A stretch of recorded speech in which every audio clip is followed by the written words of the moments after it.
मैं हूं Paras Rawat, motivational speaker, educational thinker, script writer. आप सभी का वेलकम करता हूं आपके अपने YouTube channel Paras Rawat AVKD अच्छे विचारों की दुनिया पर।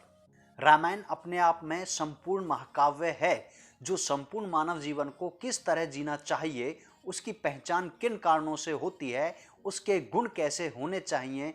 यानी कि मैं कहूं तो रामायण अपने आप में मर्यादित जीवन को दिखाने वाला मनुष्य के लिए एक आईना है। हर व्यक्ति को एक बार जीवन में जब भी मौका मिले या ना मिले, एक बार रामायण को अवश्य ही पढ़ना चाहिए ताकि एहसास हो सके कि मानव जीवन में कितनी भी कठिनाइयां आए, परंतु उसे हमेशा वो कदम उठाने चाहिए जो लोक हितकारी रहे हों। रामायण में से मैंने अभी केवल 5 भावों को आप सभी लोगों के लिए निकाला है। ये भाव आप सभी के जीवन को कहीं ना कहीं जरूर छूते हैं। सबसे पहले बात करेंगे प्रेम भाव की। व्यक्ति को जीवन में प्रत्येक जीव के प्रति प्रेम भाव रखना ही चाहिए। ये प्रेम का भाव रखने से ही व्यक्ति के अंदर मानवता पनपती है। यही गुण व्यक्ति को सभी जीवों में सर्वश्रेष्ठ बनाता है। प्रेम भाव आपको लोगों से जोड़ेगा। इसी भाव से समाज का निर्माण भी हुआ है, तभी व्यक्ति को सामाजिक प्राणी भी कहा जाता है। प्रेम भाव एक उम्मीद है, इसी से एक जीव दूसरे जीव से जुड़ा हुआ है। प्रेम भाव रखने से ही एकता का भाव जन्म लेता है, जिससे जीवन सुख में बनता है। प्रेम भाव ही सभी लोगों में समानता का भाव भी पैदा करता है।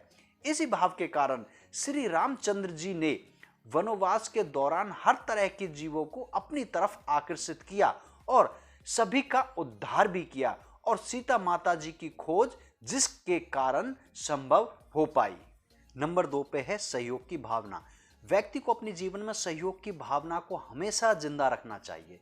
पृथ्वी पर हर जीव एक दूसरे के सहयोग से ही जिंदा है। किसी के पास कोई चीज कम है, किसी के पास वही वस्तु बहुत ज्यादा है। स्वयं को इस तरह के गुणों से भरा रखना चाहिए कि अगर कोई आपके पास कुछ मदद के लिए आए और आप वो मदद करने में सक्षम हैं, तो सदा मदद के लिए हाथ बढ़ाने चाहिए। वक्त सभी के लिए एक जैसा कभी नहीं रहता साहब। व्यक्ति की स्थितियां बदलती रहती हैं। राजा रंग बन सकता है तो रंग कभी भी राजा बन सकता है। सहयोग आपको विचलित होने से हमेशा रोकता है। सहयोग की भावना रखने से आपके पास अल्प वस्तु होने पर भी पर्याप्त होने का आभास कराती है। श्री रामचंद्र जी ने पक्षीराज जटायु का अंतिम समय में सहयोग दिया और उसका अंतिम संस्कार किया। उसके पीछे कारण चाहे कोई भी रहा हो। सुग्रीव को उसका राज्य दिलाया, बाली को मारकर। तीसरा भाव है मर्यादा। व्यक्ति किसी भी परिस्थिति में रहे, उसे अपनी मर्यादा को कभी भी उल्लंघना नहीं चाहिए। प्रकृति ने हर जीव की एक मर्यादा बनाई हुई है, जिसके कारण ये पृथ्वी अपनी गति पर चलती रहती है। अगर इस मर्यादा को कोई उल्लंघता है तो कहीं ना कहीं इस धरती को, इस पृथ्वी को ही नुकसान पहुंचता है। उसे उसी मर्यादा के अनुसार हर जीव को अपना आचरण करना चाहिए। व्यक्ति के पास चाहे कितनी भी धन दौलत बल आ जाए, कमजोर जीव को उसको सताना नहीं चाहिए। दूसरे के हक पर नजर जिंदगी में कभी भी नहीं गड़ानी चाहिए। कम मिले या ज्यादा, विधि का विधान समझकर खुशी से उसे स्वीकार करना चाहिए। चौथा भाव है वचन या वादा। इस वचन या वादे को करने से पहले प्रत्येक व्यक्ति को उस विषय पर पहले गहन विचार विमर्श करना चाहिए, सोच विचार करना चाहिए। अगर उसके बाद आपने किसी को वादा किया है तो उसको पूरा करने में पूरी जी जान लगा देनी चाहिए। जिस व्यक्ति को कोई पहचान नहीं मिल रही हो, अगर वह अपने वादों पर भी खरा उतरता रहे तो उस व्यक्ति की खुद अपने आप में एक पहचान बन जाती है और समाज में उसकी मिसाल दी जाने लगती है। राजा दशरथ ने रानी कैकेयी को वचन दिया था जाने अनजाने में, लेकिन राजा दशरथ ने उस वचन को पूरा निभाया, चाहे भले ही उसमें राजा दशरथ की जान ही चली गई थी। 5वां भाव है क्षमादान। क्षमादान एक ऐसा दान है जो अगर एक जीव को दिया जाए तो दूसरे जीव की मदद स्वयं ही अपने आप में हो जाती है। जीवन में कभी ना कभी हर व्यक्ति से गलती होती है, तभी व्यक्ति को गलतियों का पुतला माना गया है। क्षमा करने का भाव रखना स्वयं को मानव जाति के उच्च शिखर पर पहुंचने के समान ही है।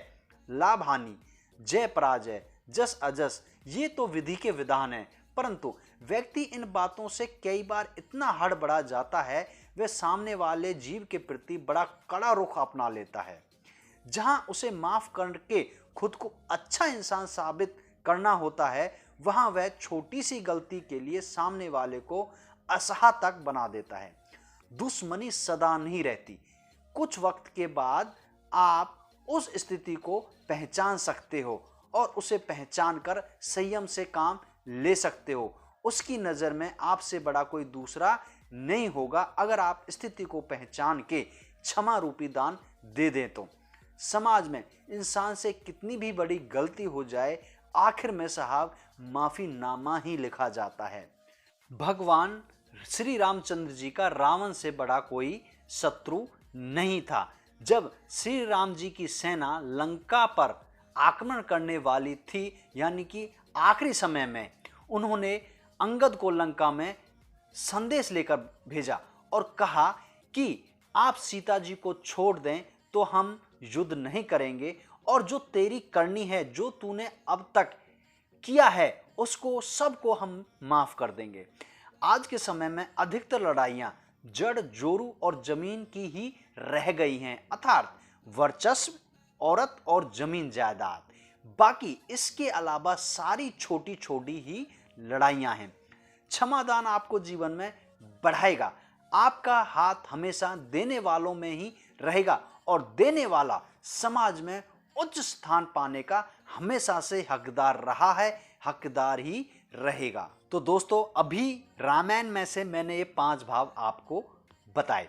जो इस वीडियो को इस चैनल पर पहली बार देख रहे हैं, उनसे रिक्वेस्ट है कि प्लीज़ चैनल को सब्सक्राइब जरूर कर लें, और जो पहले से ही सब्सक्राइबर हैं तो उनसे रिक्वेस्ट है कि बेल आइकन को दबा लें, ताकि नई वीडियो जब भी आए तो आपको नोटिफिकेशन मिल जाए। आपको वीडियो अच्छा लगा तो लाइक करें, वरना डिसलाइक का भी बटन दिया गया है। आप साथ बने रहेंगे इसी उम्मीद के साथ फिर मिलते हैं एक जानदार शानदार वीडियो के साथ।